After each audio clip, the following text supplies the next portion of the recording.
Hello, this is the third video in a series for my pantry remodel. In this video, I show how I install the countertop. So the first thing I did before I started assembling the countertop was draw how I wanted the countertop to look. So there's a 3/4 inch high lip all the way around the top of the cabinets. I want there to be more distance from the bottom of the countertop to the top door of the cabinet, so that way we can get our hands in easily and open those doors without the countertop being in the way. So I'm going to use blocks of wood to lift the countertop away from the cabinets and create that gap. I'm actually going to use two 3/4 inch blocks stacked on top of each other because the wood that I have is already planed and it's very level, instead of using a material like a 2x4 that's already 1.5 inches thick, which might not be level. So first I'm going to draw those blocks stacked on top of each other. This is going to create an extra 3/4 inch gap from the upper lip of the cabinet to the bottom of the countertop. On top of these blocks is where I'm going to lay my plywood. So the first issue that I have installing the countertop into the pantry is that the walls in the pantry are not straight.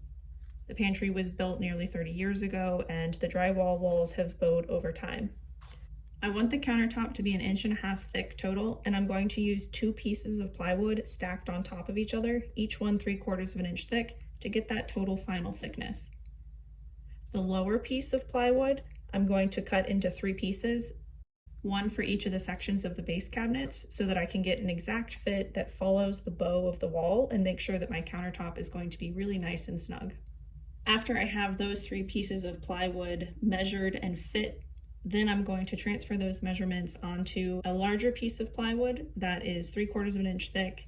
It's plywood with a red oak veneer, so I'll have a really nice finish on the very top of the countertop. So in order to assemble everything together, I'm going to have to screw these in so that my countertop is connected to my base cabinets. So I'm going to pre-drill a hole, and I need a screw that's long enough to come from the bottom of the cabinet, go through these 2 blocks of wood, through the first piece of plywood, and into the top piece of plywood, yet not long enough that it comes out the top. Before I start cutting any pieces of plywood, I also want to lay out the design for the 3 pieces that are going to be the base layer of the countertop, to make sure that I get the right size of those pieces so that they follow the curves in the wall and I don't have significant gaps all the way around. So this is the shape of the pantry and the shape of the cabinets that I've already installed. So the depth of each of these cabinets is 12 inches, but I want my countertop to come over from where this cabinet goes. So this final dimension, I want 1.5 inches overhang. So I have a split in the cabinets here, and I have a split in the cabinets here. So I'm going to draw 3 pieces of plywood. So this is going to be the first piece of plywood. This will be the second piece of plywood. And then I'm going to combine the distance over these 2 pieces. So this whole area is going to be the third piece of plywood. All 3 of them together will form the base layer of the countertop. I write in the starting dimensions for each of the 3 sections of plywood before I start any cuts, and then I'll reference these when I'm cutting them with a saw. So the main reason that I'm splitting the plywood up into 3 individual pieces is because there's a bow in the wall on this edge, there's a significant bow in the wall all the way along this edge, so these corners each have to be specifically cut in, and then there's a bow in the wall here as well. So each of those 3 pieces being separate is going to give me the ability to make a countertop that fits the wall, even though the wall is not square. Before I started cutting the 3 sections of plywood that would make up the base layer of the countertop, I wanted to start preparing the red oak veneer that would be the top piece of the countertop.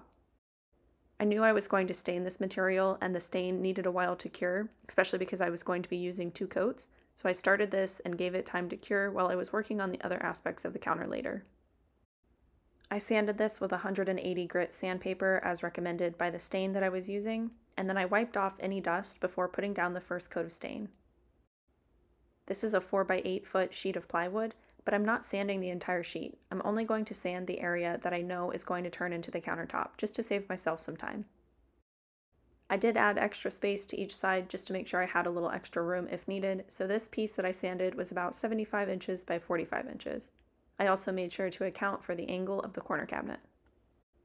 I stained a small section of the wood away from where I would be using the countertop just to make sure I liked the color before staining the entire board. The stain I used was a polyshade, so it was a stain and a poly in one, and the color was classic oak. I used a sponge to apply the stain, and this is something that I found in the same area of Lowe's where I picked up the stain. I didn't use a glove on my hand the first layer of stain that I used, and I learned from that and definitely put a glove on for the second layer. I let this dry for a full 24 hours, and then I came back with the sander and sanded this at 180 grit sandpaper. After it was sanded down, I rubbed my hand over the wood just to see if there were any rough spots and sanded until everything was perfectly smooth. I also made sure to brush away any of the dust from sanding to make sure that this didn't get trapped beneath the next layer of stain and polyurethane. Then I applied the second coat of the polyshades, this time wearing a glove. I let this cure again for 24 hours, and I didn't sand after this one. I left this as the top coat, and at this point it had 2 coats of polyurethane and 2 coats of stain. So I cut 3 pieces of plywood that go over the cabinet to the right, the corner cabinet, and then these 2 cabinets on the long wall. So I took all the measurements from the wall to the cabinet and added an 1.5 inch overhang off the front of the cabinet. This is the bottom piece of plywood. And then I'm going to transfer these dimensions onto the red oak final piece of plywood that will sit on top of this before I do a faceplate. So to get the dimensions onto that other piece of plywood, I'm going to take some 2x4s and screw these pieces together over the top so that I can just lay this directly on top of that piece of red oak and then transfer the dimensions.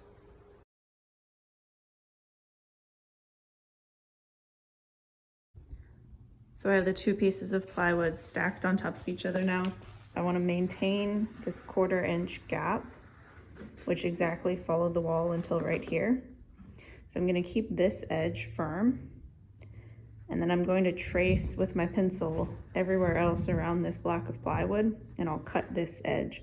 I'm not going to use the straight edge of the plywood underneath, because I know that the wall is bowed. So instead I'm going to cut what I know fits into the pantry, accounting for this 1/4 inch gap that I didn't get completely perfect on this piece of plywood right here. I've also backed the screws out a little bit so that they aren't sticking out the underside of this plywood to make sure that it's not scratching the plywood underneath. Here I trace around the piece of plywood so that all the lines transfer onto the top of the countertop. I use these reference lines to cut with the circular saw and with the jigsaw so that the countertop is one cohesive piece. This piece of plywood is sitting on top of a 3/4 inch piece of foam, so I can cut all the way through the wood with my circular saw without worrying that I'm cutting into wood underneath it. I did set the depth of the saw blade on the circular saw to make sure it wouldn't go all the way through the foam before starting these cuts. So I've got both sheets of plywood cut, so the first sheet, which is in 3 different sections for the cabinets, and then the full sheet of red oak that'll go over the top. And the next thing I wanted to do was add a gap from the top of the cabinet to where the cabinet's countertop starts, because it was really close and I wanted more of a gap similar to other base cabinets. So what I'm doing is I'm taking 2 pieces of 3/4 inch thick material, stacking them on top of each other. The reason I'm doing 2 pieces instead of like a 2x4 or something that's 1.5 inches thick is because these are already planed and pretty flat. So I think it's going to be easier to find level using this than if I was just using a 2x4 that could have been warped. So I've already laid out this piece and attached the bottom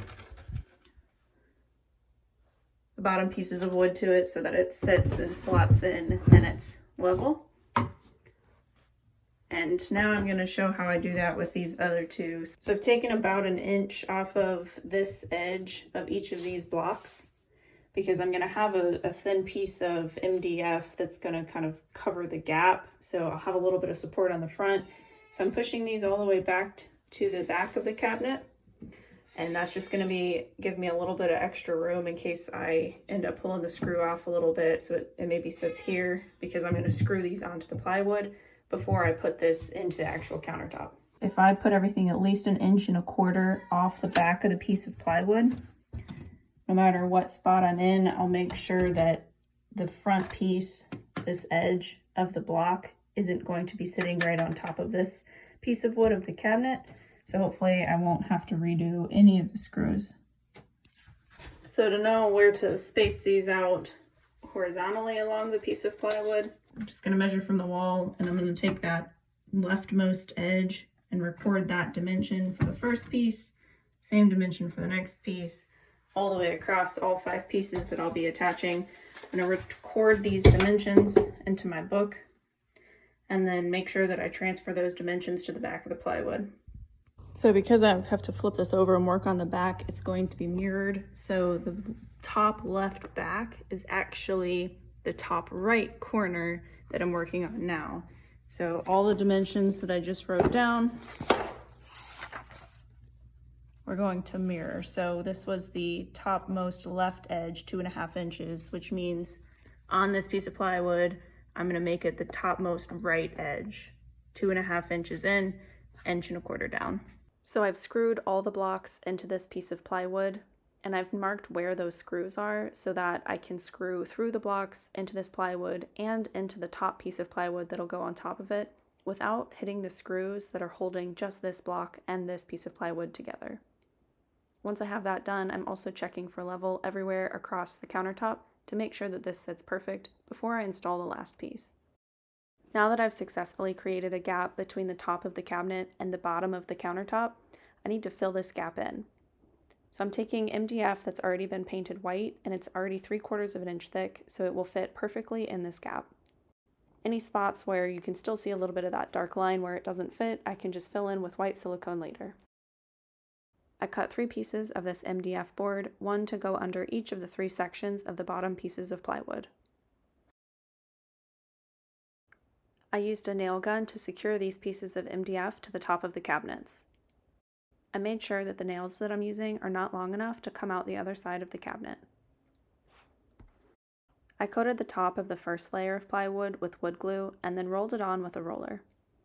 I started initially using a brush, but the wood glue just got stuck in the brush and I didn't like how much was being wasted, but this roller worked really well. I positioned the top layer of the countertop on top of this plywood before the glue had a chance to dry. So I went through and I pre-drilled into the top of the cabinet, and then I checked that each of these holes that I pre-drilled went into the bottom of the plywood on top, just to make sure that I have everything in the right spots before I put the screws in. I double checked to make sure the screws I'm using are long enough to go into the top layer of the countertop, but not so long that they come out the top of the countertop. I stacked a bunch of textbooks on top of the countertop so that as I was screwing the screw through the bottom, it wouldn't just lift the top piece up, but would actually screw into the top piece and not create a gap. Then I spread textbooks out over the entirety of the countertop and let them set there until the wood glue dried. Thanks for watching the 3rd video in this series for remodeling the pantry. In this video, we installed the countertops, and make sure to stay tuned for the next video where I install shelves on the walls. We're not quite done with the countertop though. The 5th video in this series shows all the finishing touches where I add edge banding to the face of the countertop and put in quarter round. Be sure to subscribe to see more content.